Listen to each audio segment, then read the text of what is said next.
Hello, good evening. Good evening. Savva here from Football Heritage TV. How are we all? Welcome to the Spurs Review. It's myself and Pete at the moment. We will be joined by Sean shortly, and then I'm sure a few of the others will dip in and out throughout the evening. How are you, Pete? You good? I'm all right, mate. Caught me off there. I wasn't ready for that. Sorry, did the timer not give you enough time to do what you needed to do? Were you not ready? Say by one. No. I'm good. You all right, mate? Yeah, good, mate. Yeah, it's just the day of being a Spurs fan. I seem to be attracting a lot more trolls than I ever used to, and I used to attract a lot of trolls.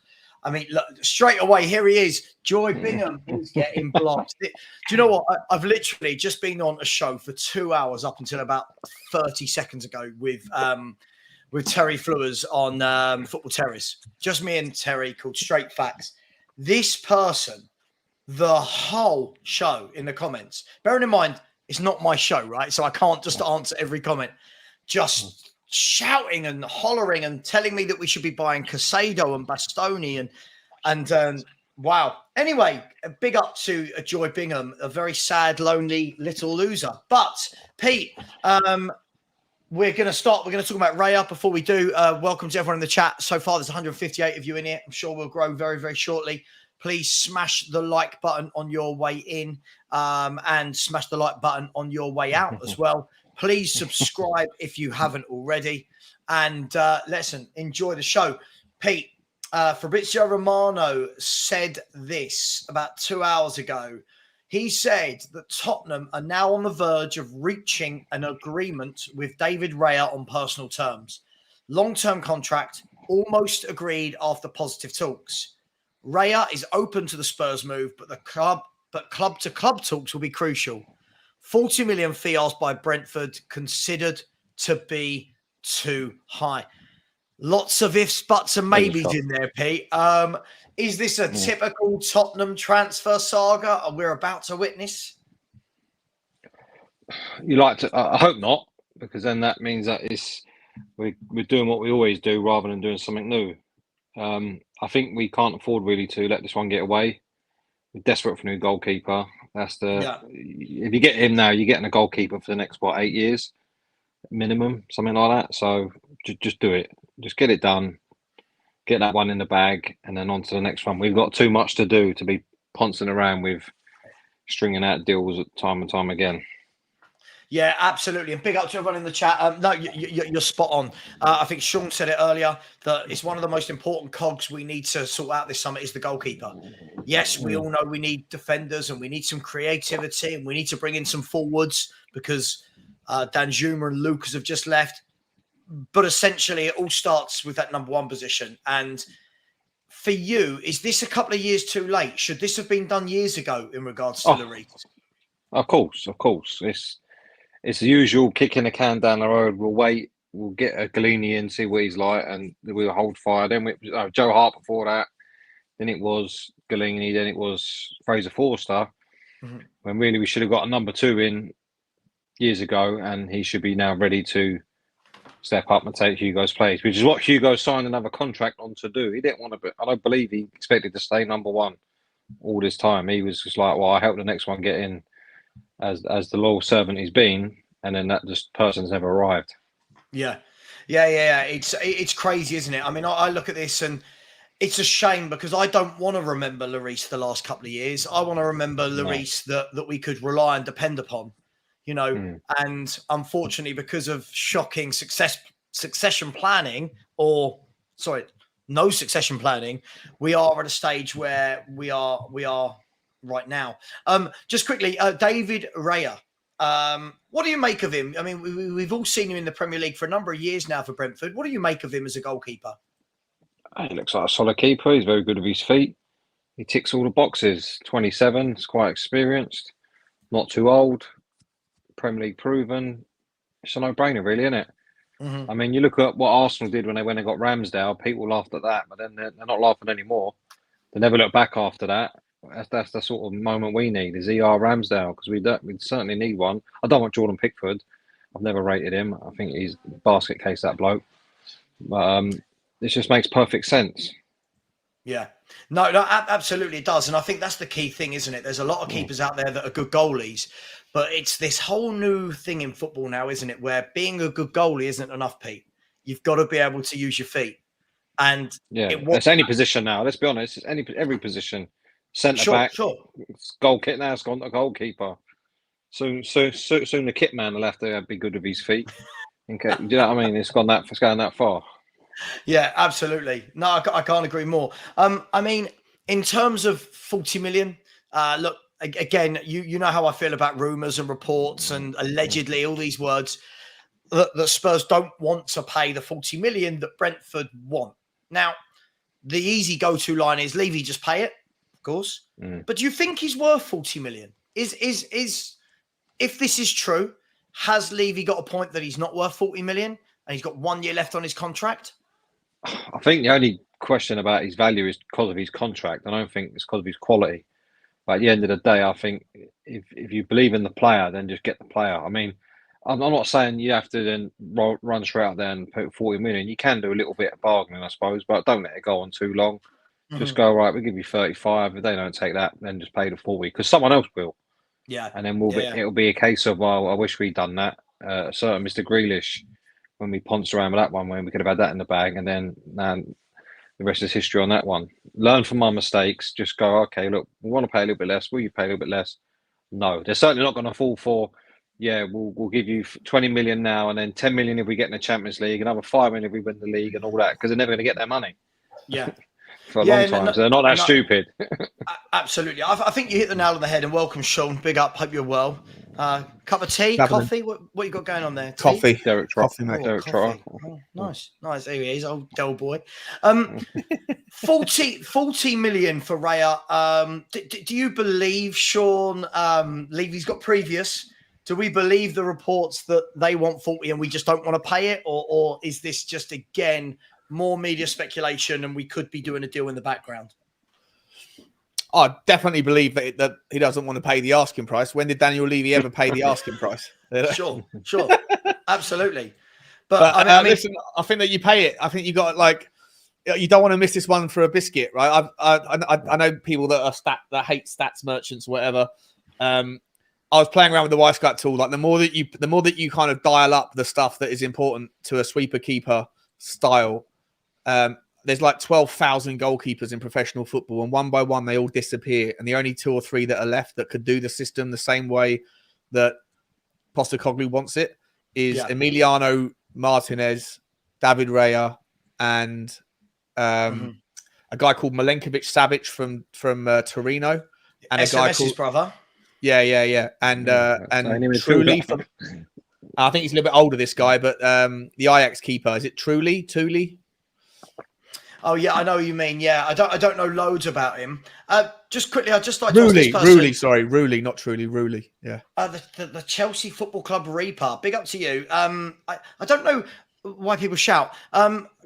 Cool. I'm happy to set my standards higher. Do me a favour, chuck in some names, suggest some names so we can talk about them, because it's all well and good telling me to aim higher.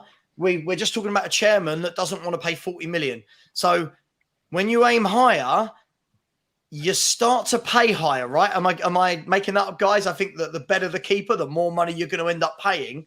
David Raya is awesome, mate. What's this guy talking about? David Raya is a brilliant goalkeeper. He's a brilliant. Let's goalkeeper. be honest. We're not Liverpool. We're not a pool. So we're not pulling those top goalkeepers from around the world. We finished one place above Brentford. Yeah, we finished one place above Brentford. Yeah, well, that's just. I said them same people probably said the same thing about Ramsdale. And he came in, walked into Arsenal team, made a massive difference. Yeah. At the end of the day, quality's quality. You got to trust, as they say, trust the process. They want him, go and get him. He's not. We've seen him in the Premier League. He's not done really much wrong. So why not?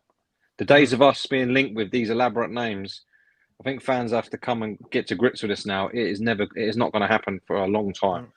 Yeah, those sort of Bastonis and all this of this ilk, them sort of glamour names. Long gone. It's not happening anymore. We're buying nuts and bolts players. That's where I wouldn't say David Raya's a nuts and bolts player, though. I think David Raya's no, he's a good player. He's a good acquisition. Top 10 goal. I think he's top 10 goalkeeper in the world, Pete. Well, I haven't got anything to say yes or no, but I just think when you got a good keeper like he is, and he's potentially available, stop pissing around because we'll just only regret it. 40 million is nothing really. When you have a good goalkeeper, I mean, I'm sure people said the same thing about Alisson when they spent 70 million on him, but the difference he made was well worth that 70 million. Do you know what I mean? I'm interested to know. I mean, we're seeing a lot of comments, guys, saying no to Raya. Like, this guy's only worth 25 million. He's not good enough. Who is it we're expecting? like who are we looking to get? Because I almost feel like, Sean, we were obviously live together earlier. I literally feel like we're at the stage where whichever player we're linked with, our fans find a reason to not want them. Like, I don't know who we think we are right now. Let me get some names. People in the chat, give me names. I can guarantee people we are going to see these names. These are the names people are going to want. They're going to want Onana from Inter Milan, and they're going to want Maignan or Maignan. Yeah. Mike Magnan's never coming to Tottenham in a million years. Never in a million years. I don't even. Onana, I think he's flamboyant. He's got mistakes in him. Like, he's a good goalkeeper, but he's not great. And I don't think he's anywhere near as good at doing the sweeper role. Inter Milan don't play that system. Neither did Ajax. But I don't know how people are going to judge whether or not Onana would be a good fit for the system if they haven't seen him do it. David Raya has all of the credentials to play that sweeper with the high line. You need someone who's confident and competent coming out and clearing up the balls when the ball gets put over the top and the defense is caught nearer the halfway line. I don't know. We used to have Hugo doing it. Hugo used to do it when he first came, and he was brilliant at it.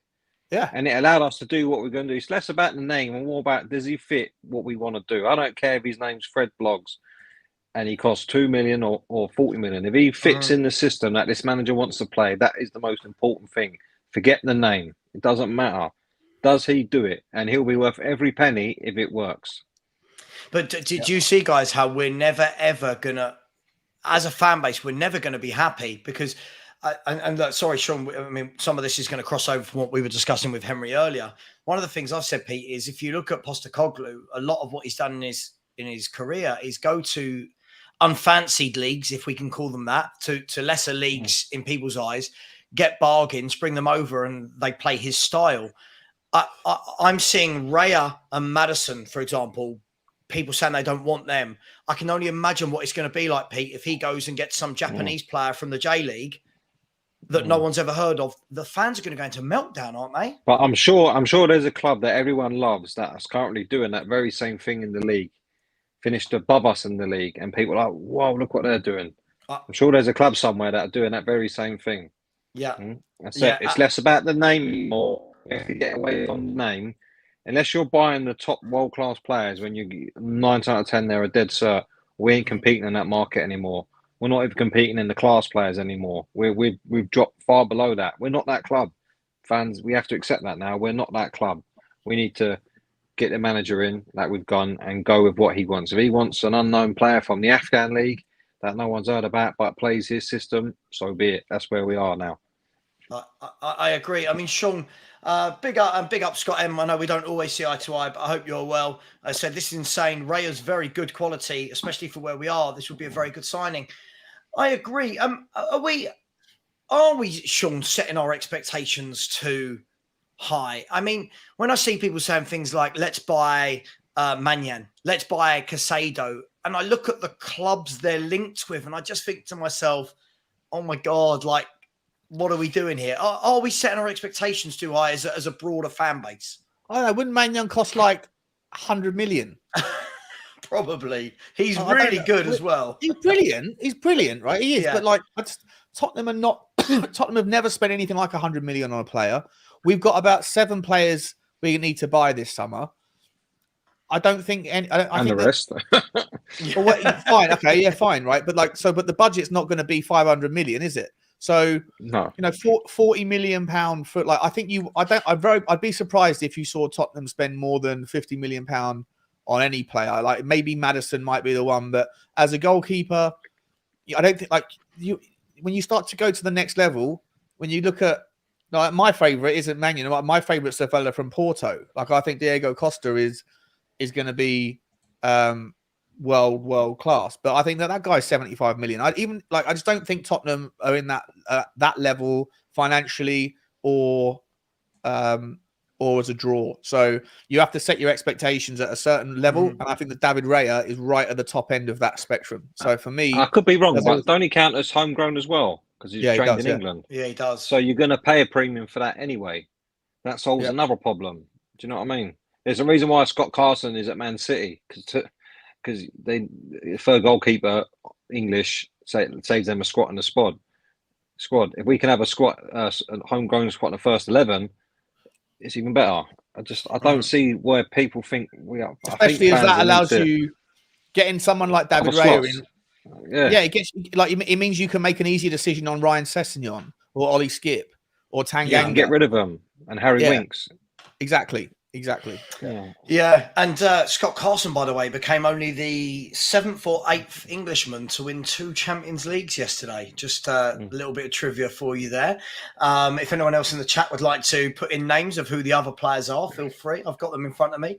I mean, I think the key thing for me is I think we do this a lot. I think we talk a lot about names that we know, names that we're really comfortable with, but without realizing where we are in the food chain. For example, there's always reports. Of course, there's reports. It's football. It's the transfer window that Chelsea are looking at making £100 million bid for Mannion of Milan. That's the pool they're fishing in. That's not the pool we fish in. Is it, guys? That's not where we are. We have to be really clever with this. And I think to Sean's point, and then Pete rebuffing it, but backing it up at the same time of we need 7 players and the rest. Yeah. You know, what do we want to do? Go, right, we've got 150 million this window. I know. Let's spend it all on a goalkeeper. Like, we've got to be clever about this, gents, haven't we? And we've got to learn. We've got to learn from previous windows where we've just gone and spent 60 million on Ndombele, 60 million Richarlison, 42 million here for Sanchez. Surely we learn as a fan base and as a club, don't we? Well, you'd like to think so. Yeah. Go on, Pete. You've got to think so. I just think, I said, Premier League proven goalkeepers are hard to come by, and the one at that age, because normally clubs hang on to them for a long time. Yeah, I mean, a lot of keepers you get into the league first time, they get buffed around a lot in the penalty box and all that. They don't like it. Look how long De Gea took to settle in, and when he got battered from pillar to post, and he didn't like it. And Fergie had to sort him out. I just think you're buying a player that's ticks your homegrown box and is used to all that, and is a good goalkeeper. He's not shit. He's a good bloody goalkeeper. He ticks every box. I don't see the negative. I don't see it. No, because he's not worth 40 million. Says who? He's worth as much as they say he is and what we were going to pay. Someone will pay it if we don't. It might not be 40 million, maybe 30, 35, but he will go between 30 and 35 million because that's how much you're paying for a good goalkeeper now. That is how much they cost. Yeah, I'm not seeing many other names though, guys, that are coming with it. Like I'm seeing the same 2-3 goalkeeper names come around again and again and again, with no idea if they're available. Someone mentioning Jan Oblak. I mean, look, he's a good goalkeeper, but he might be on the tail end of his career. What is he now? 32, 31. Do you really want to sign another 30-year-old? I don't know. You know, like Jan Oblak's a good goalkeeper. He is a good goalkeeper, to be fair, but he'll cost. He's not back to square one in 3-4 years. I think it's and he's just signed a new contract, so he'll be. If you wanted to take him out, he'd cost a fortune. But I don't know if he plays the sweeper role either very well. So not sure. Yeah, it's just madness. I feel like we're all over the place as a fan base right now. What? Here we go. Postecoglou. Oh God, yeah, I know. I said that the other day, didn't I? Say that the other day. I know you did. Our fans cannot stop talking about Pochettino. I really thought it would stop when he went to PSG. Then I thought it would stop when he went to Chelsea. He's still being talked about. But I really feel, guys, that this is going to be. I feel that Postecoglou's his work. He's got it cut out unbelievably because every single little decision this man makes now is going to be put under the microscope. And if a new goalie comes in, defender comes in, and they're not brilliant from game one, people are literally going to jump on him, aren't they? How does he navigate this, Sean? How does Postecoglou get these fans on his side and get them to realise that we don't need superstar signings, we need system-based players? Well, look, I was going to say, how does he get people on his side? I think that will happen naturally when the football starts to be, great on the eye. I think that will win a lot of people over. But unfortunately, that doesn't happen until August, and all the other stuff is going to happen before then. So I was hoping that there was going to be a little bit more tolerance, I guess, of like allowing. I mean, first and foremost, we don't even know what's going on, right? We don't know if any of the rumors that are linked with us with anyone is true. We don't know if Madison's true or this guy's David Raya is true. But let's just assume that there's some credibility to the reports. I haven't seen Tottenham been linked with anyone really that I immediately think, what the hell are we doing there? With the exception of Harry Maguire and Jadon Sancho, both of which I think absolutely holds no water whatsoever. But in terms of the fans, I think that I was hoping that they would have a little bit more, I don't know, like patience or tolerance or understanding that this guy's going to do it a different way, and that we shouldn't, we should remember things like Amrabat. January 2022, everyone, when we were linked with him, and we were heavily linked with Amrabat, and everyone was like rolling their eyes, another Levy signing, blah, blah, blah, blah, blah. And then it didn't happen. 12 months later, he's at the World Cup, absolutely killing it. In the 12 months before then, he was absolutely killing it for Fiorentina. Like, we shouldn't turn our noses up to players that don't have reputations or that aren't playing for big clubs, because most players that play for big clubs start off playing at smaller clubs, right?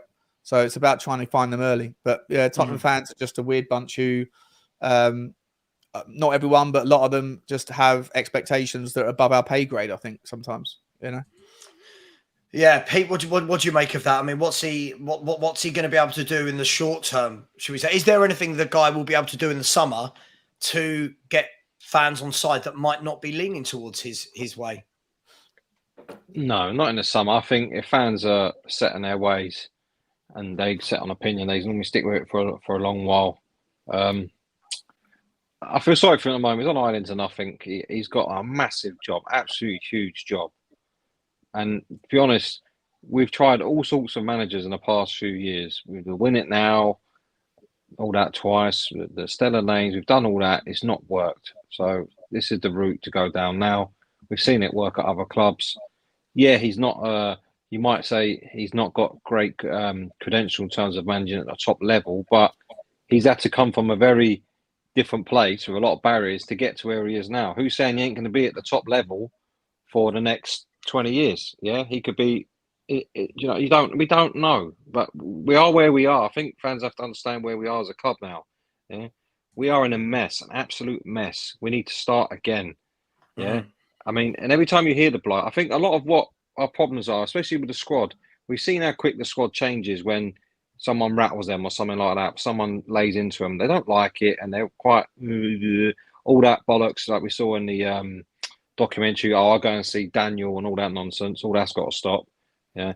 So you listen to Postecoglou, and then you think, yeah, he comes across as someone who you'd think he'd get the players running through walls for him, because he's just got that. He knows how to talk to people. Do you know what I mean? And that's half the battle sometimes. And I just think signings and all that ain't going to make a difference at the moment in terms of what fans think of him. We just have to give the man the time. Let's see what he does. When you see happy players playing with smiles on their faces, that is half the battle won, which I think he will do. And then the rest of it, I don't think whether he sinks or swims is down to him. It's down to the club. It always has been, always will be. Yeah, he can ask for certain things. He'll either get them or he don't. Yeah, absolutely. Let's just give Mark, the man the time. He definitely needs time. Mark, just so you know, I think somebody summed it up nicely. And Adam Phillip has said, Poch is the enemy now. Now, whether you want to use that word that harshly, he is now the manager of one of our rivals. So, I mean, we can sit here, we can talk about him, we can want to give him kisses and cuddles all day long, but he manages one of our rivals. I think we need to let it go a little bit, like the song. I mean, look, it is going to be interesting, isn't it? I feel like this guy's in for a bumpy road with us. Sean, have you been impressed? I know that you're somebody that definitely does your homework and you do your research on players and managers and stuff. Have you been impressed with what you've seen, what people have talked about, Postecoglou interviews, press conferences, speeches? Have you been impressed? Yeah. The only thing I didn't like was when he won the treble in the pitch side post-match interview, he kept his eyes, kept his eyes on the ground, and I was like, that comes across to me as like not that I'm a behavioural expert or a body language expert, but I always used to think people that can't keep eye contact, have something to hide or lacking confidence or a little bit shifty or whatever else. And so I was a little bit like weirded out because I thought this guy was going to come over and be the man motivator and like be the guy that everyone wants to be around, and you fall in love with his personality. But he felt very sheepish in that interview. And then I spoke about it on a video, and I got like my channel got like infested with Celtic fans that were clearing it up, basically saying no, they all said that he's either doing it out of respect to Celtic, or that he always does it with TV interviews because he doesn't really have that much respect for journalists. He doesn't like it. Like, he calls journalists out if they ask idiotic questions, which, look, I'm looking forward to it. I'm really looking forward to his press conferences. I was saying this earlier with you and Henry, mate. Like, I feel like the last 4 years has been... Mourinho's press conferences were okay. They were quite interesting because he's always quite interesting to listen to. But Nuno and Conte were... It was horrible, and I like listening to press. I like listening to that stuff. It's part of the journey. It's part of the build up to the games. It's interesting to get insights. And I was like, under Conte and Nuno, it was miserable football, miserable press conferences. It was just generally just a miserable experience being a Tottenham fan. And I feel like from what I've learned and what I've read up about Postecoglou, in a nutshell, yeah, I feel very excited to get to see the way that he speaks about Tottenham once he gets familiar with the club and the players and everything else. It'd be interesting to know how he talks, how he answers tough questions, whether he makes it about himself, whether he makes it about the players, whether he throws players under the bus, or whether he keeps it, maybe does that stuff behind closed doors if he has to, and always bigs them up into, in front of the media. It'd be really interesting to see how this guy handles himself, but I'm excited to see it. It certainly will. I agree with you. Make Trump president again. Great account. I said, Savva, it feels like you're pulling down the expectations to make Ange appear to be a success. Even you as a manager will be a hit by the expectations you're set for next season. Listen, I just feel that we have to get to a stage where we're honest. We've just finished 8th. We need a brand new number 1. We need a whole new defense. We haven't got a defensive, out-and-out defensive midfielder. We haven't got a playmaker, and we've not got many forwards. Pete, I'll bring you in here. I actually haven't put an expectation, Pete, on next season. I think you guys know this. I've said I don't care about league position next year. I just want to see that we're going in the right direction. I want to see that we've started to try and get Deadwood out, that we're bringing in new players that fit Ange Postecoglou's system. Let's build a team. Then next year we go again, and then we set some higher expectations. Is this guy right? Are fans like me pulling down the expectations, or are the expectations low because of where we find ourselves? I'll be honest, I don't think we should have expectations, because what's the point? There's no point in setting him targets at the moment. He needs to be able to do work and not work under pressure of, let's get back in the top 4, let's get new this. We need to be able to try and win a trophy next year. All that is all nonsense. We can't be doing that next year. That man has got so much work to do. We just need to let him do it, or let him at least attempt to do it. Don't give him any expectations whatsoever. The only expectation I want to see is some transition in the squad, some positive football, and seeing some green shoots in that. For me, that's success if we start seeing that process in place. Where that goes, it goes where it goes. But I think to set unrealistic expectations next season, I think it's just a madness for club and fans, because then you're going to be disappointed. We set expectations. I remember fans last year saying we're going to get 90 points, we should be competing for the title and all that. And look how it ended up. Learn from it. We are in such a mess. Look where we finished in the league. It's Pete, why set expectations? Do you think that Daniel Levy will set expectations for him? And I hope not, because that will be for me, that's a big. I think if Daniel Levy's, because we keep hearing Daniel Levy's now got Scott money and he's going to step back, blah blah blah blah. He's learned from his mistakes. All this sort of talk. If he says, right, I need to get in Champions League next year, then clearly he hasn't. Because anyone with half a football one eye and half a brain can see that we are not a Champions League outfit. Yeah, Mm. we don't have the squad. We don't have nothing. Yeah, we don't have the style of play. We ain't got anything in place to be that club. There are clubs ahead of us in that queue now, and they're not even in the top four. Your Brightons, your Villas, they're ahead of us in that queue at the moment. Yeah, so we have to do so much work to get where we got to because we've not done it when we should have done it. We're reaping what we sow. Daniel Levy's reaping what he's sown with all the chopping and changing and this manager and that manager and not going back to his roots and back to basics. Transfers, kicking cans down the road all the time, all that sort of stuff. We are where we are. What about though if the transfer window goes really well, right? Let's say that by July the 1st, dream world scenario, we've got David Raya in, we've got a really decent left-sided centre back in. You know, let's say a Bella Kotchap, someone reasonable. I'm not going to say Tapsoba or Laporte, but let's say someone like a Bella Kotchap in, and then you've got James Maddison, and we're on the process of clearing out some of the dead wood.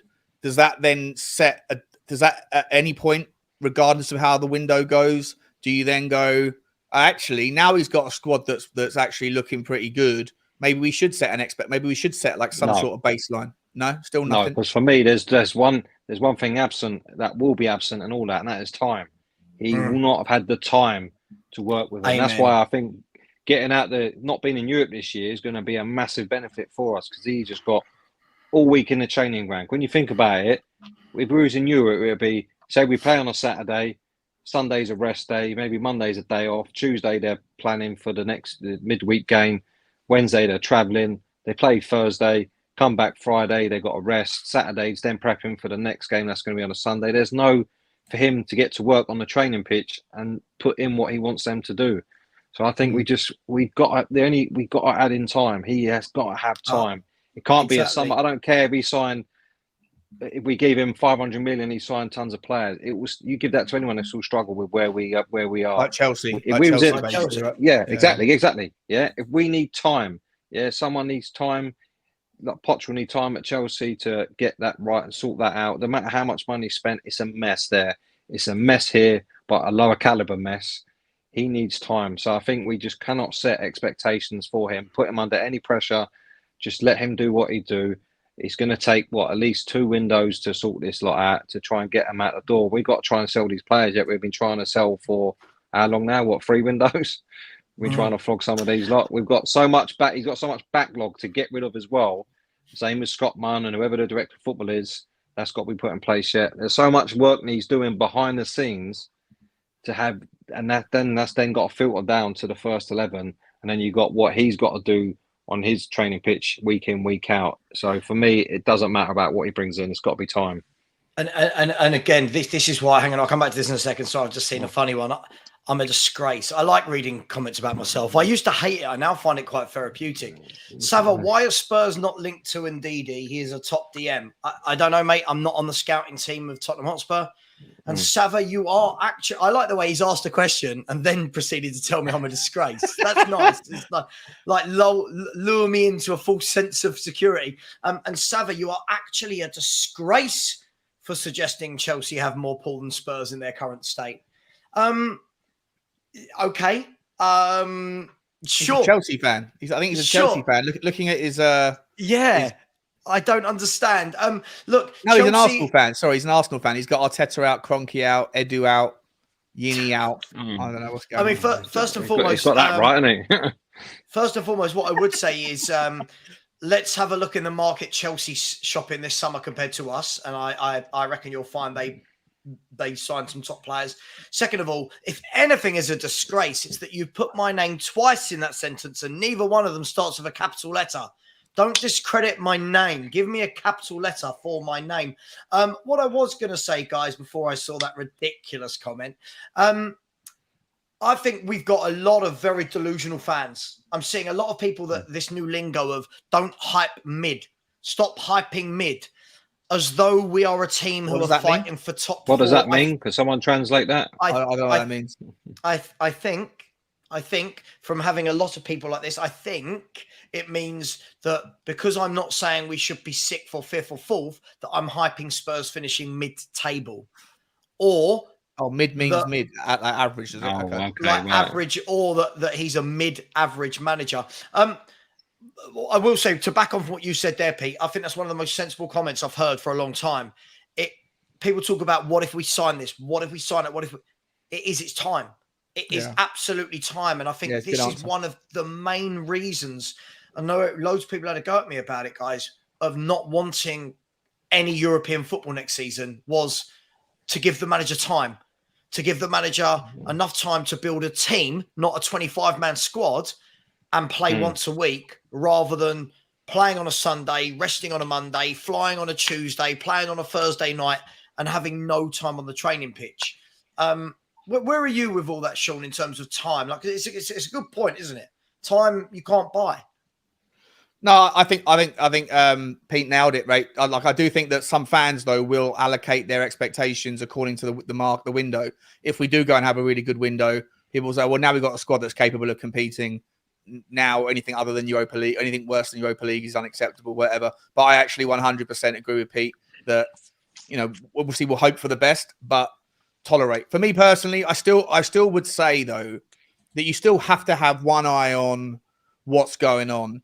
And I feel like my expectations, whatever happens, I feel like if Tottenham works on some dream world weird scenario, managed to hit 5th and get into the Champions League, it would be the most ridiculously overachievement and successful story. He would immediately go down as an absolute legend for overachieving. But for that to happen, everything would have to go right at Tottenham, and everything would have to go wrong at 2 or 3 clubs above us. But I would also say that if we finish 11th or lower, if we finish on May the whatever it is next year, if we're in the bottom half of the table, I would probably say that I would likely feel disappointed at the time that we didn't do better, because I do think that whilst I'm very much on board with the give everything patience, I'm not going to be calling for his head or anything like that. I want to let him play it out and do it his way and see where we go. But I do think that somewhere between 7th and 10th is probably my expectation. I think you have to have some. Not necessarily a demand, but like just a where do you think we will finish at present? I think we'll finish in that anyway because of what we've got anyway, and we've got, especially if we keep Harry Kane. Yeah, so because we've been dreadful and we're still where we are anyway. I mean, and we free-falled out of it really, but I reckon if a change was made a bit earlier and we didn't have Mason and Stellini, we probably could have maybe hit top 6. Do you know what I mean? But how many times have fans, when we've had all these fans have said and learned from the lessons, like last year, saying we've had a great window, we should do this. Does that actually transpire into the season? Do you know what I mean? How many times does that happen? None. Yeah. So learn. It's good. We've got to learn from these mistakes and forget about what looks good on paper to what actually transpires on the training pitch. And this man, we've had Mourinho, Nuno and Conte. A lot of these players that have been here for all 3 will still be here for Postecoglou. He's got to and all 3 of them are defensive-minded managers. So he's got to unpick all that work that them 3 have put into that squad to play the ways that they want to play, which is primarily defensive. He's got to unpick all that and get them playing to a completely different way. It doesn't happen overnight. It doesn't happen in the summer. It happens week on week on week. And he will learn as he goes on, right, you can't do it. I need to get you out and I need to put someone else in. Yeah, you're fine. And we might find some academy players pop up out of the blue that actually fit what he wants. And I remember when Bentaleb and Mason come in, when Poch got them in, because they'd done what he wanted to do and no one else could do it. And then we moved on and we got bigger and better. Do you know what I mean? I think we'll probably see a lot of that as he will learn as he goes on. Yeah, I agree. Just quickly, a couple of comments, one negative, one positive. I think it's important I get some positive ones in there. Thank you very much. EAA has said, so people are saying Savva's recognition of the footballing and structural problems at the club has tempered his expectations, which is fair, and why I chose to allow things to play out of Arteta. And that ties in nicely to this comment. Now, I agree with this comment wholeheartedly, but I disagree with it at the same time. 2 things can be true at once. Spurs Bird said, I'm sick of hearing that we need build and patience. We've been patient for 23 years. When can we start saying enough is enough? The problem is, Spurs Bird, is I don't disagree with anything you've said. But at the same time, if we all sat here as a panel now and went, enough is enough, it doesn't change the situation we're in. You've still got to build from the ground up. You've still got to implement a philosophy, build a defense, get the midfield sorted. You've still got to get an identity. So just saying enough is enough doesn't actually solve anything, does it? Like, we can all go, enough is enough, but it doesn't do anything. It's like saying enough is enough. I hate my relationship. And then 3 years later, I'm still in it. Like, enough is enough. Do something. Like, that's what we want. We want to build, but you can't just click your fingers, Sean, can you? And go from where we are now to, like Pete said, it's the unpicking of all the different managers and the defensive football to the football fans want to see immediately. Yeah, and that's why I'm so excited that I hope that this is the first in a long line of future managers that all stick to the same general style, right? Like, we can move now and pivot, and him saying he wants to focus on the academy. We had this conversation earlier, Sav, so forgive me if I'm repeating myself, but I just feel like you can't really if you're constantly changing your first team managerial philosophy, then your academy can never be built around a certain system. It can only ever generate generic templated types of players that play for every system. What other teams that have merchants. What's that? Sideways merchants, exactly, right. That's but if you look at the best teams in Europe with the best academies, they all train their players to play for their first team systems. Like Ajax, Porto, Benfica, Sporting, Leipzig, they all operate with that mindset in place. And for Tottenham to do it, you need to have at least consistency around what the first team do. And we don't. We jump from pillar to post every couple of years or every 18 months, and it doesn't help anything. So the efficiencies, the cost savings if you make a mistake with a player, that's one thing. But if you buy a good player, but then he doesn't fit the next manager's system, which is what we might be facing with the likes of Udoji and Porro, for example, who are bought for a wingback system, and now we're not going to have that system. Like, you can buy the right player, but for the right peg for the wrong hole. And again, it comes down to inefficiency. So for me, all of that stuff starts and finishes with a good philosophy and a consistent one. And I hope that Postecoglou is the first of a long line of attractive football managers who play with the back four. At least then we can go about doing everything else, knowing that if the manager changes, everything else doesn't need to pivot in the future. Whereas right now it does. To Pete's point, we've got to unpick all of that shit and then start again, which requires time. I agree. Just quickly, I haven't. By the way, when people send YouTubers messages saying that you've missed super chats, we haven't missed them. We haven't missed them. They all go into a separate little bank, if that's the word. They go into a separate little bank that we can then read out when we've got the moment. So please don't ever worry. We're not missing super chats. Moondog, thank you very much. I said pay the 40 million, then move on to the next target. This was in response to David Raya. I think everyone in the panel would concur with that, and most people in the chat, apart from the ones that don't want him. So completely agree. Thank you so much, Moondog. And Craig Fenner has also said fans need to remember Poch was nearly sacked.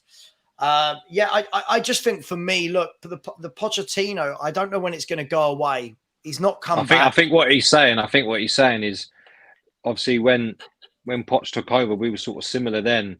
And he was nearly sacked and wasn't, and then we never looked back. So I think that's what he's trying to hint at, is like, look, give it time. Yeah, remember, people rant about Poch, but he was what, 30 seconds away from packing his bags if that deflected free kick don't go in. Do you know what I mean? So it's margins, isn't it? They're very margins. 1 minute, one decision, one action, and then everything changes. Yeah, absolutely. And Spurs Bird, it's not a beautiful picture I'm painting at all. Unfortunately, we are where we are, my friend. I know everything you've written in this sentence, but just because we don't like something doesn't mean that it's going to change overnight. And that's the reality of this situation, unfortunately.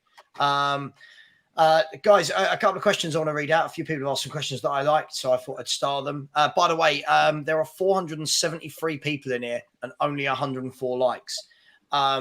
That is tight. We all want Levy to push that a little bit further and spend money on players, and we can't even smash a button that is free of charge. So please smash the like button. Please also go over and subscribe to Spurs Talk Show for Sean. Sean is hunting down the 10. Is that right? Are we hunting down the 10, Sean? No, 9's next. 9. And then 10 comes after 9, right? 10's after 9. Good, there you go. 4. Just checking. And please do keep subscribing to. I know. Please do keep subscribing to me. We're flying at the moment. We're creeping up on that 6K. So please do keep smashing that subscribe button. This is a player that keeps getting talked about. Now, I don't know, guys, whether or not it's an official link. It just keeps being talked about. Laporte to Spurs. Dream. I mean, guys, go, I won't say anything. Go for it. Sean, Laporte to Spurs. Can you see it happening? Is there any links? No. Why do people keep mentioning this guy? Well, look, the links have gone. They started off on Team Talk and like clickbaity nonsense. But over this was like 2 weeks ago. Last week, they managed to get into the Independent, the Observer, the Telegraph. They got into journals where the people that are writing those stories maybe have a little bit of like, I don't know, curiosity, a little bit of like consideration to their own journalistic integrity. So they're starting to catch a little bit more, I don't know, a little bit more fire or a little bit more heat. But look, I don't know. I doubt it. Like, I don't think he's going to be short of suitors. I think Spain, half the teams in Spain, I think Barcelona want him. He's hardly going to choose Tottenham over Barcelona. But stranger things have happened, mate. Stranger things have happened. And look, if he does come in, he would just immediately elevate us, not just because of what he can do in the left-sided centre-back role, but what he could do to Romero. Like, Romero needs someone who's a calm, measured presence, who calms him down, maybe communicates in the same language. And yeah, that's exactly what it is, Phil. And yeah, and to me, like, I think Laporte would be excellent. I don't expect it to happen. I think it's crazy talk to think that he would come to Tottenham, but if it did happen, mate, it would just immediately for me, that would, like, if you get David Raya and him, like the window can't drop to anything higher, anything lower than a 6 when you've got Laporte coming in. It would fix our issues. He's not the fastest player, but if he can do it for Manchester City, which play the exact same system, the high line thing, then he can do it for Tottenham. So I'd be all over it, but I doubt it's happening now. Yeah, absolutely. I mean, Pete, listen, I think I don't know, surely there's no Spurs fan that would turn down Laporte, but are you of the same opinion as Sean that should he go on the transfer market, that he's not going to be short of suitors of clubs that are more attractive than Tottenham Hotspur? No, of course not. He could go. A lot of clubs will be in for him because he's. I'm not being funny. If you buy pet players, if pet players become available, you buy them because they come with value. Yeah, I mean what I call the pet premium, because they're normally better players than what before they got there. So you just buy them. Look at how Arsenal benefited out of that. Yeah, you buy these players, and I think he could go anywhere he likes really, because they'll all be in for him. Is he going to drop down to our level? I very much doubt it. It'd be great if he did. I mean, he may decide he wants to be a big fish in a small pond, and then he's in the perfect place if he comes here. But there'll be other teams in for him. Teams like Newcastle being straight in for him. Many teams, bigger fish than us, definitely. I think that's a case of where if he wants to come, rather than can we get him, because it's a no. It's all on him really where he's going to go. I think he'll go Barcelona. Sean says PSG could want him. He could go to Italy. He could go anywhere. He's top class. Yeah, he's really good defender. Do you know what I mean? He'd make a massive difference to us, and that's probably why he won't be here, because we're not at that level anymore. I think that our times of Laportes and all that are long gone. Do you know what I mean? Yeah, I think that's sadly it, isn't it? Like I do That's feel the like reality. a lot of time people say, "Oh, up your expectations," but I think as I've got older and more cynical, I feel like I've realised how the world works, and it's not just a case of I would like this player, please Spurs go and buy him, and that leads me on to another player. Somebody's asked a question about Evan. I never know what's the exact Ndicka. Where is it? The question is here. I'm sure I saw it. I might be making it up. I definitely saw a question about Ndicka. Somebody basically asked the question and said, look, Spurs have been in contact with him. This is one we should definitely get over the line. Now, here's an interesting one, guys. Romano put out last week that it was quite a funny tweet, actually. It was sorry, no, it wasn't. It was Roma have this definite deal on the table, whatever it was, 4 years, this amount of money. AC Milan have now joined the race with this definite bid, right? and then it was Spurs have also been in contact. It was just kind of like, and Undikar, however we say it, is this a guy that is doable? Are we more attractive to players than Roma right now? 2 European finals in a year. AC Milan won the league a couple of years back, just got back into the Champions League. Should we be challenging those clubs for a player like Undikar? Go on, Sean. Oh, I'll go first. Yeah, go on. Super easy for me. On a footballing level, I don't think you can compete with Roma right now from where Tottenham are, where Roma are, what they've done, who they've got as manager. I think they're doing bits and pieces. What I would say is money talks, and Roma are financially struck still. They aren't in a good shape. And if 4 million euros net is what he's agreed or what he's been offered, and it's a free transfer, I think that Tottenham could go and turn his head, turn the agent's head, turn his dad's or his mum's head or whatever by putting together a package where they all get 2 million pop as a signing fee, and then give the guy 100 grand a week. Yeah. But is that more? Do you think that the money talks above where he might look at where we are, like in terms of where we are compared to where those other two clubs are?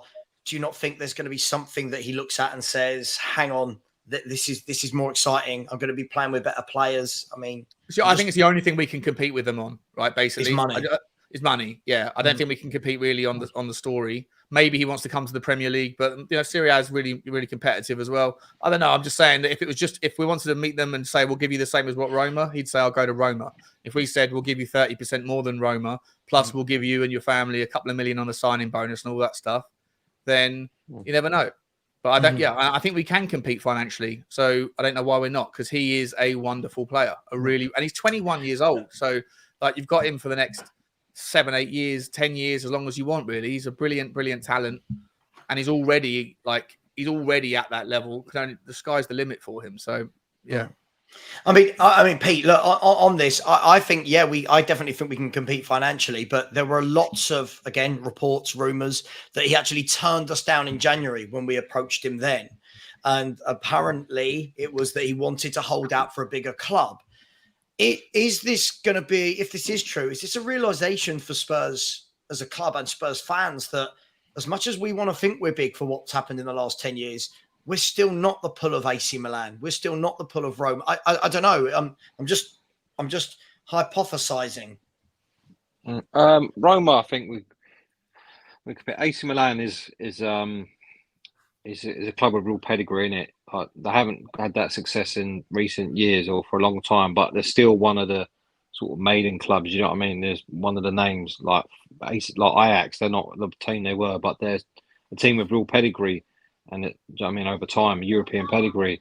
I think for a player like him, I just think we have to go down, just put in a massive offer and just say, look, as Sean says, 100 grand, even 150 grand, whatever. If you want them that badly, just when they're players on a free, that's when you got to move, and just put the money down. There's a house, as Sean says, cut £1 million each for all of it, members of family, agent, motor, all that, and just get it done. Yeah, because we can do that if we want to, and that's how you have to move with these players, and just give them an offer that they can't refuse. It does.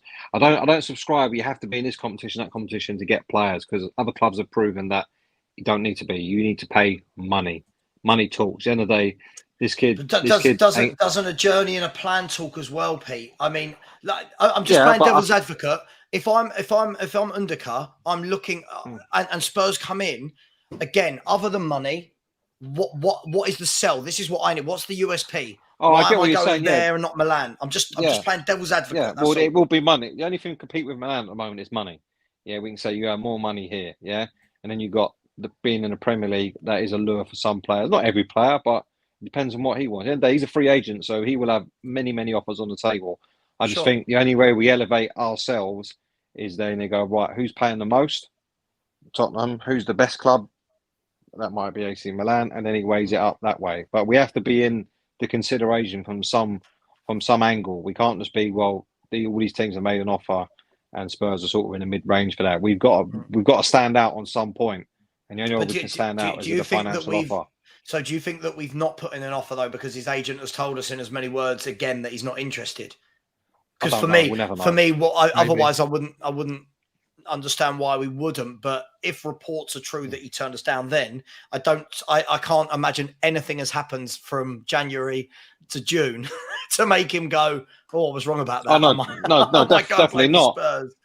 But it could be the fact that you sell him. He has a chat with Postecoglou, and then he's quite an infectious man to talk to, and then he buys into the project, all that sort of talk. Yeah, and then there's, like I said, and there's a stack of cash on the table. He will have all these sort of offers. So I just think all we can do is just put a big financial offer in with plenty of nice incentives, and then see if that works. Because we ain't going to work from any other way, and see what he does. Other clubs have done it. Other clubs have been in a mess and still signed top players because they've thrown money down. At the end of the day, and that's what makes the world goes round. So just a couple of quick questions. First of all, please keep smashing the like button. We're up to 145 likes now. I will go for some super chats in a minute. I'm going to bring Sean in first. Sean, a couple of things. Garage Classic said we are a pool. It's in living memory that we were in a Champions League final. This line always makes me laugh. These things do have a material effect. Players remember stuff. Where do I go from here? And then Adam Philippa said we're bigger than Roma. Are we bigger than Roma? And if we are, based on what?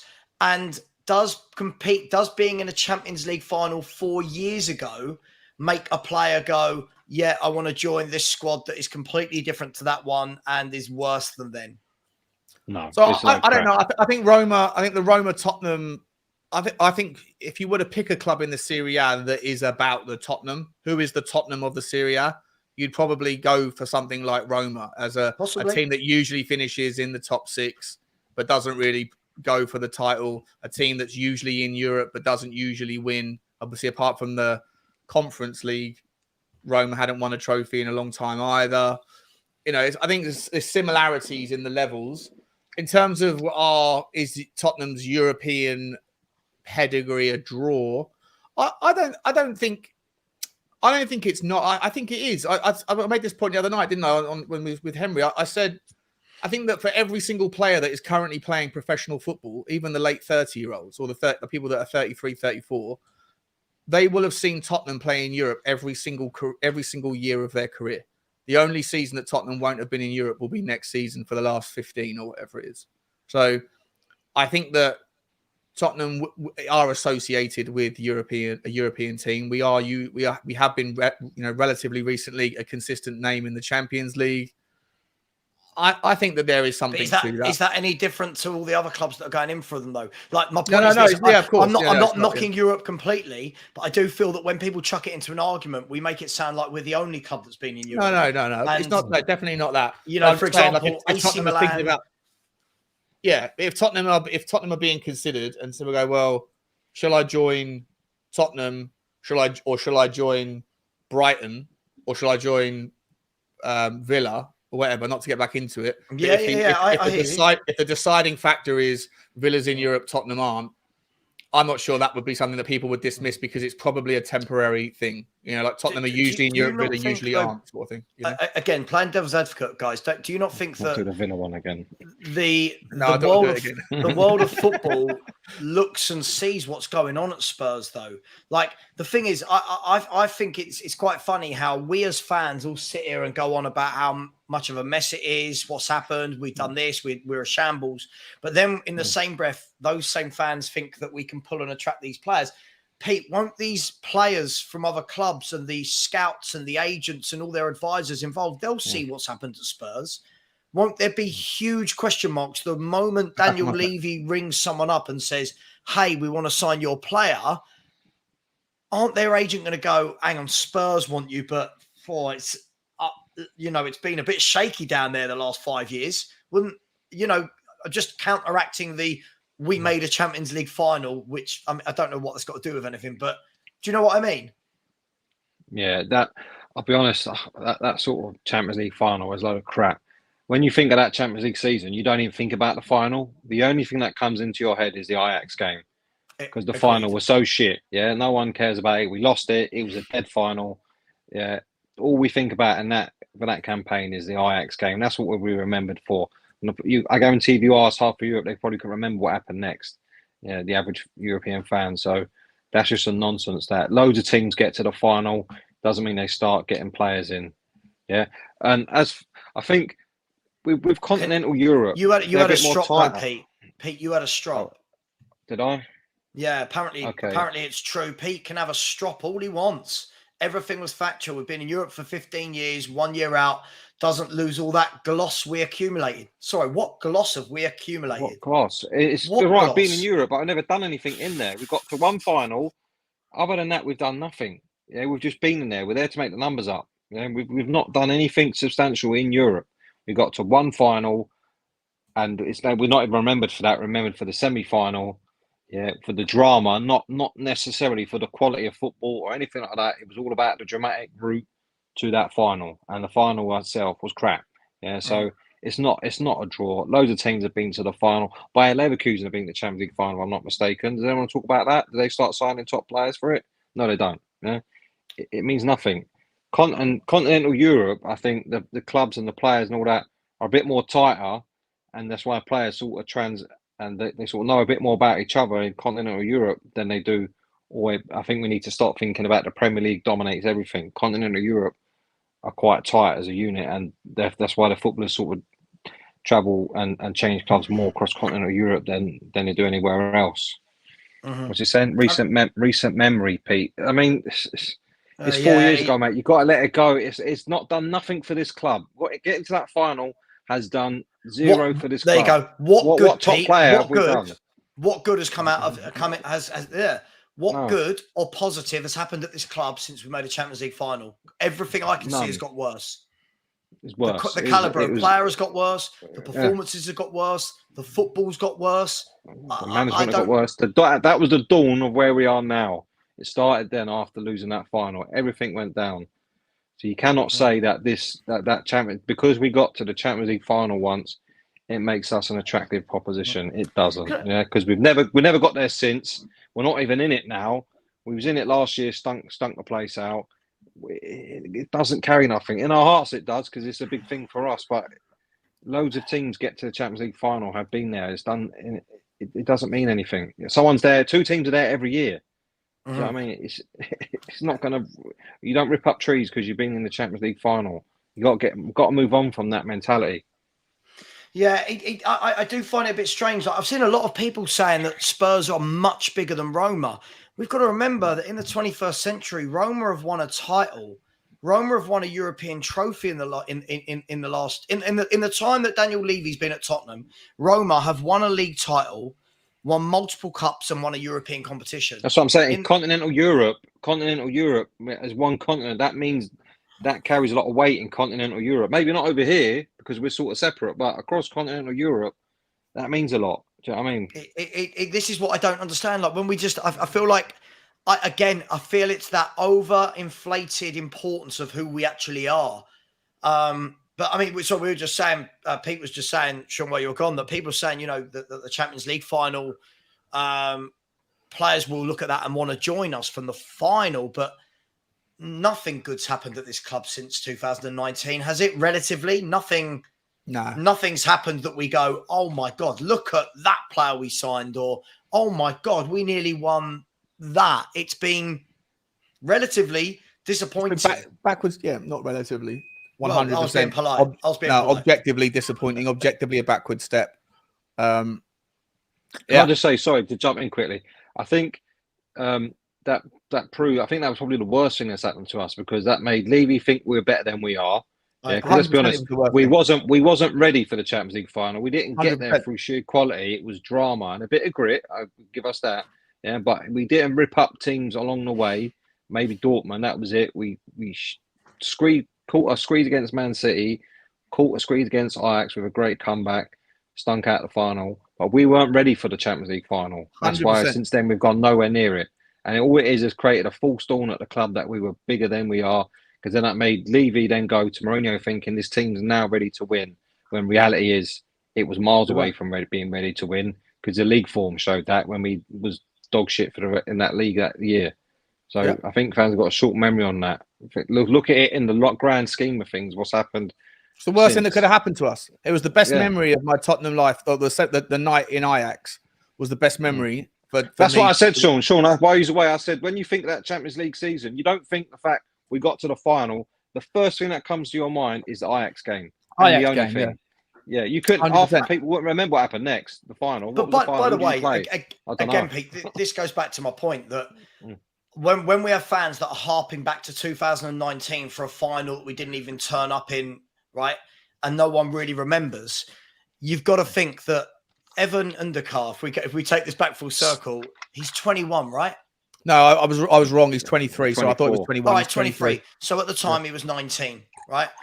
At the time he was 19. Do you think a 19-year-old Undercar looked at Spurs and went, "That's who I want to join because they're in the Champions League final"? See, Liverpool being in the Champions League final holds weight. They've got history. Yeah, they'll go again. The problem for me was it wasn't that we got to the final; it was that we didn't kick on from the final, and that was the key thing. And again, I think we got to that final by hook or crook. No one can take that away from Poch. We got us to the final by hook or crook. But like you say, Pete, we weren't ready for that final. We weren't a club that was set up and well equipped to win it. We weren't a club that was ready to kick on from that. And unfortunately, what it's done is it's made fans like this Garage Classics guy that keeps talking about it now give us a kind of sense of importance that isn't there. Do you know what I mean? Liverpool were that club as well, though.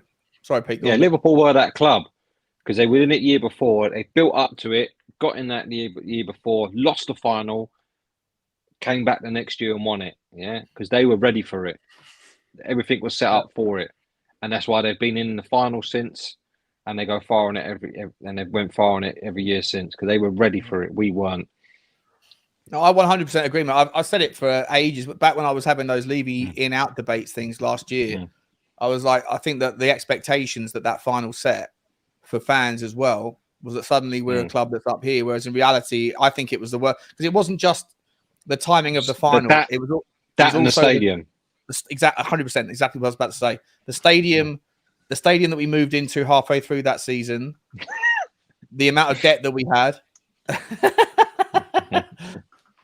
The amount of debt we had, the fact that we didn't buy any players for the next 2 windows or whatever because of the debt that was going on. All the timing of getting to the final was it was brilliant, but it was also very unfortunate. And I completely agree with you, Pete, that it came too soon. It launched us up here, and then the only way to go then was really backwards. So, and we've been going backwards for 4 years. I've seen nothing come of it since. You think we got to a Champions League final? Our transfer window afterwards was players like Jack Clark and Ryan Sessegnon. Do you know what it reminds me of? You know, who's the fella that beat Anthony Joshua? Ruiz. Couldn't believe it. Yeah. Got in a fight with him. Yeah, he weren't supposed to fight him. Got in there, won the thing. And then what was he done since? Got paid a fortune. Went down. Exact same thing. He weren't ready for it. At least he won. At least he won one. Apart from that, But he bought a gold Rolls Royce with his money. Yeah, something he was completely unprepared for. Weren't expecting. Got that. Then thought he was this, and then it got taken away from him, and he's not been seen since. Do you know what I mean? Yeah. Exact same comparison. Yeah, I agree. I think for me, the fact that in the very next window we signed Sessegnon and Clark told me everything we need to know about how important the Champions League final was. Let's be brutally honest about it. Teams that get to a Champions League final, the very next window don't go and sign Jack Clark from Leeds and Ryan Sessegnon from Fulham. You don't. I'm sorry. And the thing is, I don't ever hear Liverpool, Man United, Chelsea fans talking about the finals they lost. I never hear it. I never hear them talking about, but we got to the final. Our fans wear it with a badge of honour. We got to a Champions League final. Great. Right? So what? That great? Ericsson still wanted to leave after it. Yeah, I mean, it's just quickly. EAA said Pete makes a good point, and it relates to what Savva said about City. Even if they don't win the Champions League in 2024, the club has developed. So now success is more likely than not. Spurs weren't there. Thank you. And Anthony Rose has come in again. Sorry, Anthony. I feel like, again, completely unrealistic expectations. finishing fourth is way better than finishing in the bottom half. I mean, that's obvious, right? As much as Postecoglou is our new manager to give time to, he should have to perform well, no excuses. Yeah, but Anthony, what does perform well mean? This is the exactly, point. Yeah, if you think we're finishing fourth, I'm going to put this out there now. If Spurs finish top 4 next year, Postecoglou has to get manager of the year, and I don't even care if someone wins 38 games out of 38 to win the league. He wants the fucking statue, mate. Don't worry about that. But again, this is what we're dealing with, right? This is what you're going to have in the fan base. Perform well is a very loose term because that means different things to different people. For him, performing well is to get in this team because let's be honest, it's going to be largely a lot the same team. We ain't going to get rid of everyone and all that stuff in one window. It's going to be a lot of the same player. Getting them playing well, a completely different brand of football is performing well from where we come from. Do you know what I mean? Absolutely. That's performing well. Absolutely. Just some super chats I should go through. Loves Music said, any news on directors of football naming rights? We'll come to that in 1 second. I'm not ignoring you. We'll come to that. Jamie Allen said, playing in the Premier League is a pull alone, especially for players that want to challenge themselves. We can get players like Undercart over Roma and Milan. We'll find out. Look, we'll find out. If Undercart goes to one of those two clubs, it's just blown your theory wide open, hasn't it? I feel like the Premier League is a pull, but you've got to go to a Premier League. A player like Undercart is going to want to go to a club that are challenging. And at the moment, I can't see that Spurs are. Aaron, big up, has said, if it all goes wrong, let's all blame Paul Beattie. Best new Spurs channel out there. Absolutely. And if you haven't done, please go and subscribe to the Hotspur Hippie and get Paul some more subscribers. Please go and subscribe to Spurs Talk Show for Sean and subscribe to Football Heritage TV. If I could I set myself a target by the end of today to try and get to 5,800. I'm 24 away from that. Is that streams 24. Or subscriptions? Subscriptions. if I can get to that would be fantastic. Please do subscribe, and we'll take it from there. So thank you very much. You lot of machines. Yeah, but listen, when I'm asking for subs, Pete, just give me you lot of machines, mate. I don't know how you do it. So thank you very much for those questions. One of those questions there was about directors of football, and where was it? It was any news on the director of football and naming rights. Where are we at with this? I mean, does anyone believe we're getting a director of football now? I just think it's something they're not rushing. I think they've got the manager in. I think we can still buy and sell players. Don't need a director of football to do that, to be able to function. It's just someone we need to get in place to facilitate where we want to go. So, I mean, I'm quite relaxed about it because as long as Postecoglou gets what he asked for, whether it's Levy doing it, Scott Munn doing it, whoever does what he wants, I can wait for me. I don't think it's a massive necessity. Do you know what I mean? So I think the club are taking their time with it, waiting for the right appointment. I'd rather they get it right and take time than rush it and get it wrong because we've seen that already. Do you know what I mean? But no, we've not heard a lot. And as for naming rights, forget that. You don't finish ninth and ask for 300 million off people. It don't work. Yeah. Tampax, maybe, yeah. It's called sort of, isn't it called negotiating from a position of strength? But no frills arena. Sean, are we seeing Postecoglou doesn't use directors of football in his career? Could that be why we've got him in? Is it good? Let me start that again. Could it be that we're actually going down a different route now and we won't have a director of football? I'd be surprised, but I'll be honest. I am a little bit. I'm also surprised that it hasn't been organised yet. Maybe it's the next thing that's going to be done. Maybe it's being sort of worked out imminently. Yeah, look, I think that maybe again Daniel Levy's being a little bit kind of naive to think that because the transfer window doesn't open until whatever it is, the 15th of June, that no transfers are being done before then. Therefore, there's no rush until at least the 15th to get someone in. I think maybe that's the case. I would be surprised if there's no director of football. It's always been a director of football. Obviously, we heard about the fact that Paratici's still kind of consulting on the side. I don't know how that's a worry, isn't it? That is a worry, yeah. That's reassuring, isn't it? Yeah. But maybe he's just advising on or trying to use his relationship to figure out what the next manager, maybe he's just consulting on who the next DOF should be. I don't know. speculating and conjecture. What I would say about the naming rights thing is that's obviously gone quiet, but I think that might have something to do with the fact that didn't Tottenham Hotspur want to, well, that, but didn't Spurs also want to put their name in the hat for the tournament that's coming up, and that they can't have a sponsored stadium in order, if that is that the way it works? I'm sure I heard something about, there's a football tournament happening in the UK soon, isn't there? Is it the European Championship for 2026 or something? Possibly. I'm not 100% sure, mate. Oh, you know what? I'm not confident enough to talk about it, so I'm gonna just say, yeah, no, I'm not. We just had the Euros over here, haven't we? Pretty much. The last Euros was pretty much over here, wasn't it? Maybe it's the Olympics or the rugby or something. I don't know what it is, but there's something happening here. And I know what you're saying. Yeah, I remember seeing it. Yeah, we've been selected as part of this. We were selected as part of it, and you're not allowed to have a branded stadium if you want to be in it. I don't know if that's got anything to do with the delay, but yeah, absolutely. To be honest, I think the delay is because no one wants to pay. We're not a draw. Who wants to pay the money that we want for? I think it's a question. Levy wants a lot of money. We're not that sort of big enough brand to attract that sort of money. So it's just everyone's waiting until the 2 points sort of meet closer together. Yeah. Just quickly, Sean, somebody says, Sean, when does the financial year end for Spurs? Because it's possible they will drag the transfers to after that date. June the 30th. June the 30th. There you go. Sean was in the know. By the way, guys, this isn't going to be a mammoth show. We will be we'll be finishing in the next 10 to 15 minutes. So please do get the likes in. We are currently sitting on 171 likes, and there's 425 of you in the chat. So please smash those likes. Let's at least get that to 200. Just quickly, I've seen a lot of people talking about my personal life, trying to talk about the school I went to in my chat, talking about my wife. What? Please, stop.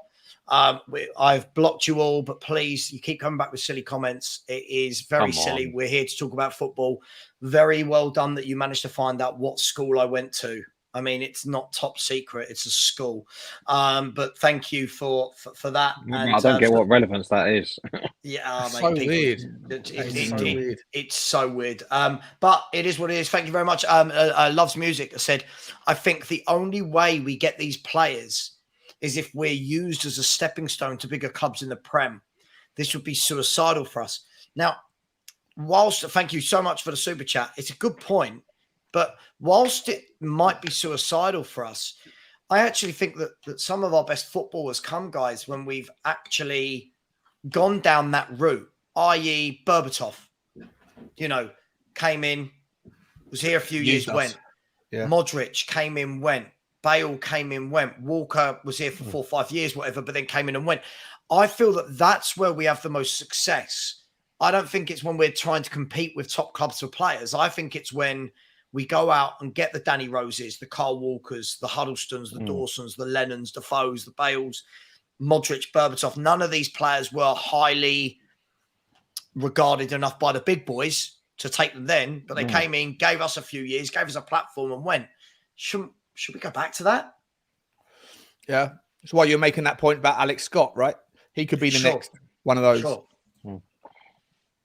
Yeah. I think it's a good move. I don't think there's no downside to it. I think every club is a stepping stone at some point. Someone, obviously, when you sign for Man City don't sign you when you're at that level. They sign you at the top level. So until you are one of them clubs, you got to be prepared that you might end up being a stepping stone. But as long as you can extract the most out of that player at the meantime and then get value for it, that's how you reinvest in your squad to go and get the next one. Do you know what I mean? As long as you keep finding them, which is what we never did. We never then got the next Berbatov or the next Modric. We stopped after that. Next Bale, we didn't produce any more. But you use them to reinvest in your squad. Benjamin, what did I just say? Blocked. I don't understand the stupidity of people. Sorry. This comment made me laugh, Sean. We were still in the top 4 chase up until the last 10 games. We're not that far behind. It's ridiculous saying we have 0 chance of top 4. I mean, what do you make of this? I just can't. This blows my mind. Chase we played a lot more than other teams. Some teams had 2, 3, 4 games on us, and that was why we were where we are. As soon as them games got played, they overtook us, as we knew was coming. It's I think there's a reason why we finished 9th, because we were the 9th best team in the league.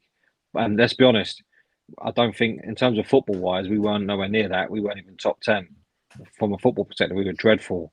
It's only because we shit some results early part of the season when we were playing poor but still winning.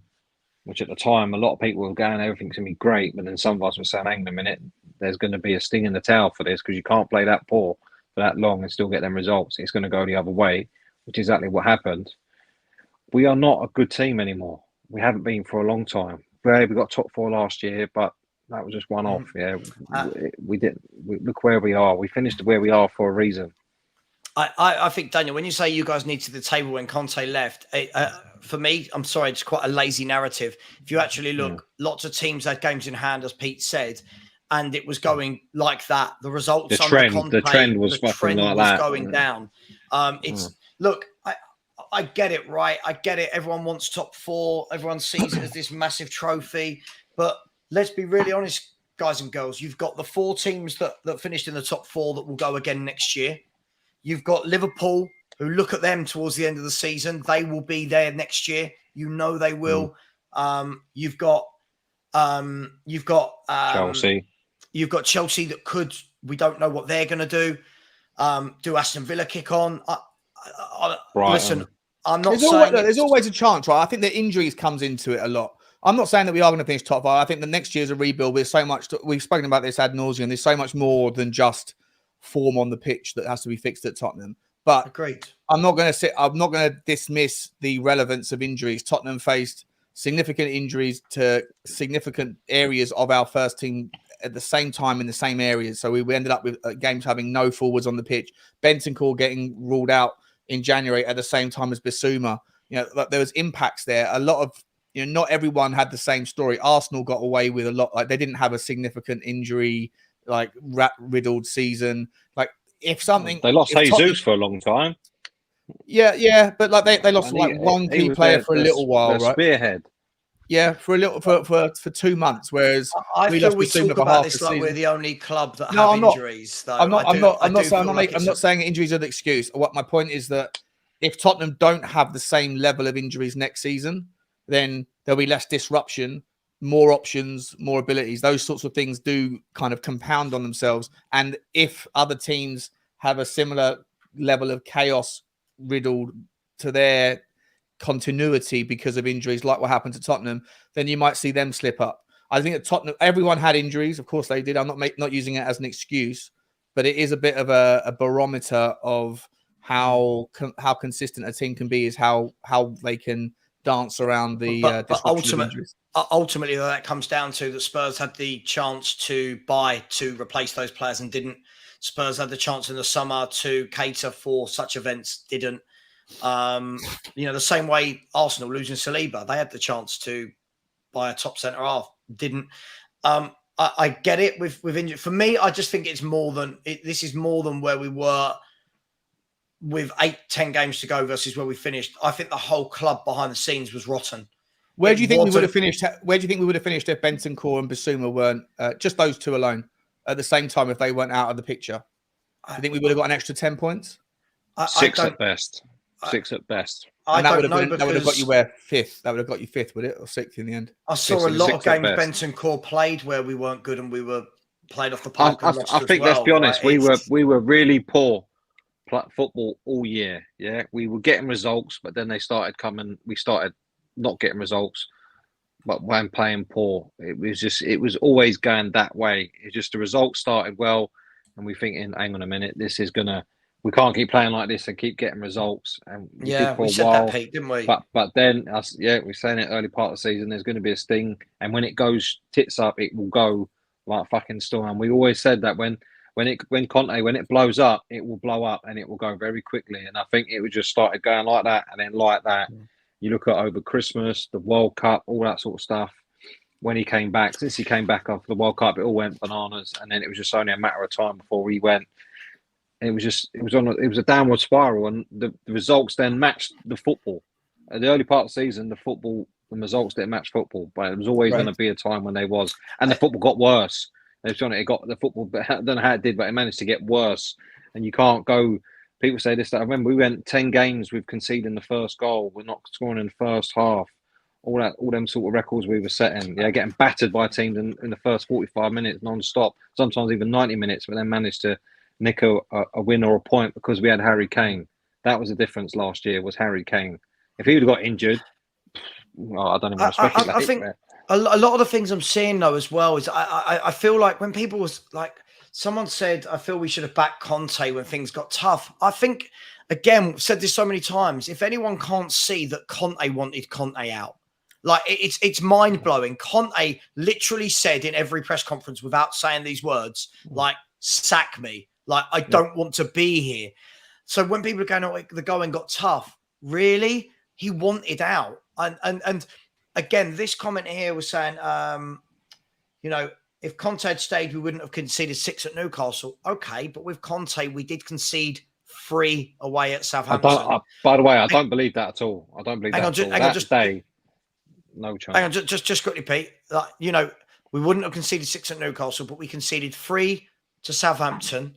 We conceded 4 away at Leicester, who got relegated. So if we concede 4 to a team that got relegated, why is it inconceivable to think we would concede 6? I think the thing is, again, if you look at if we take these two arguments separately, guys, Bentancur, lots of people get, if Bentancur had been fit, Bentancur was in the team leading right up until the World Cup. Bentancur was in the team that, as you said, kept losing every other game, Pete. Bentancur was in the team that got stuffed. Bentancur was part of our squad against all those other teams where we looked awful. Bentancur was in that team. I think he's somebody that fans think is better than he is because he's not been playing. Good player. Don't get me wrong. Good footballer. But I think we're elevating him to like that kind of Casemiro level of, oh my God, without Bentancur, we are dreadful. He's good. He's a good player, but I didn't see any performances against anyone of note that made me go, yeah, this guy is great.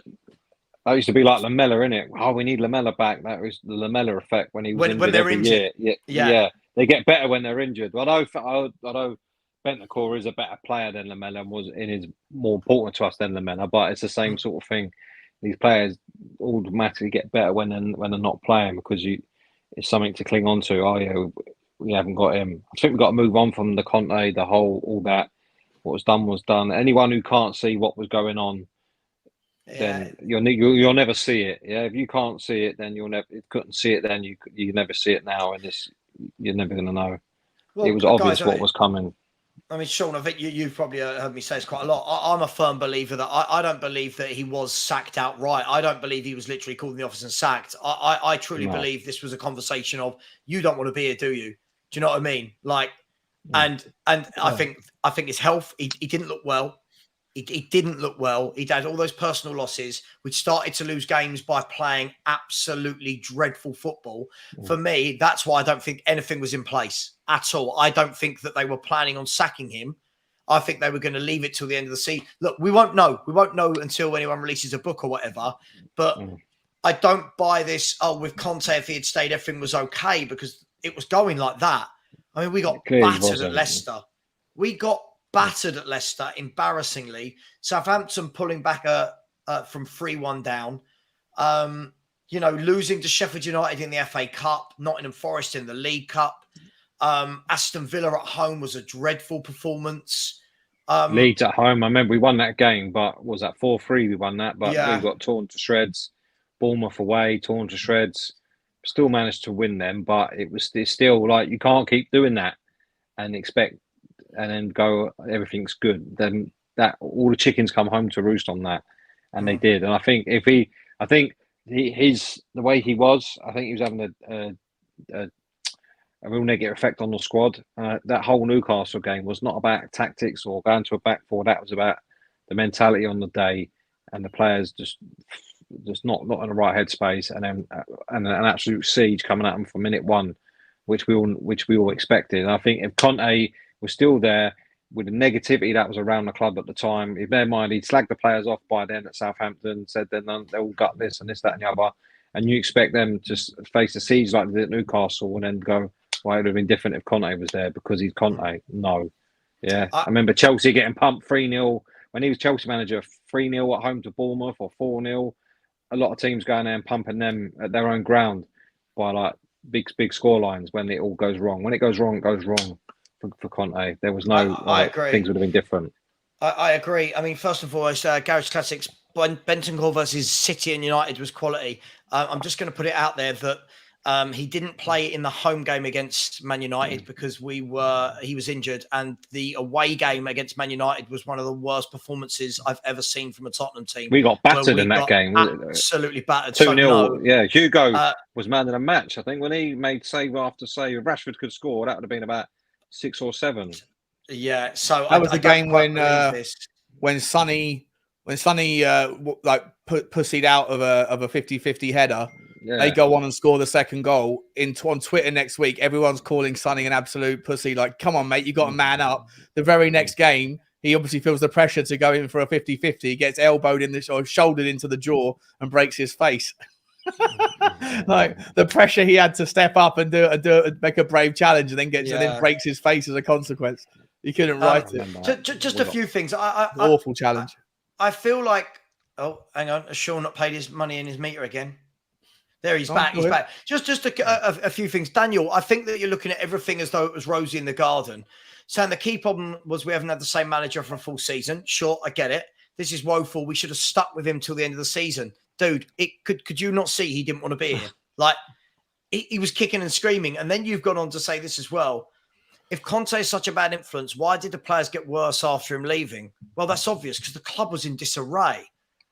After he left, they're not playing for anything. After he's left, they're all like, "What's the point? This club is shocking." We put a Conte clone in the first couple of games straight away. Yeah.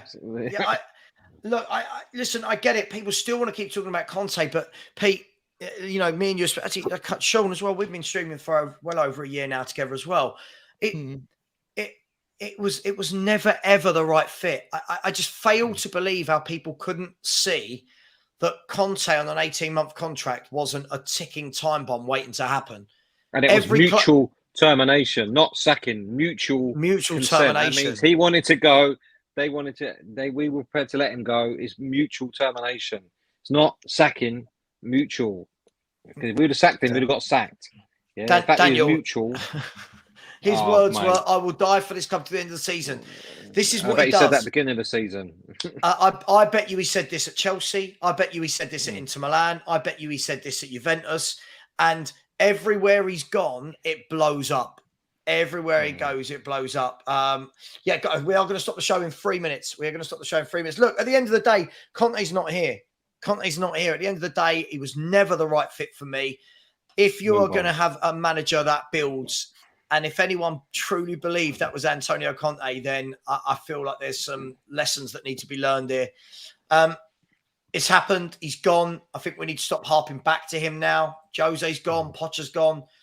Ange Postecoglou is in. Let's get behind him. Just checking to see if there's no more super chats. There isn't. Thank you so much to absolutely everyone. I've really enjoyed it. Sorry for some of the trolls. Unfortunately, they seem to be outplaying Daniel. Jesus, there's no hate for him. He just wasn't the right guy. He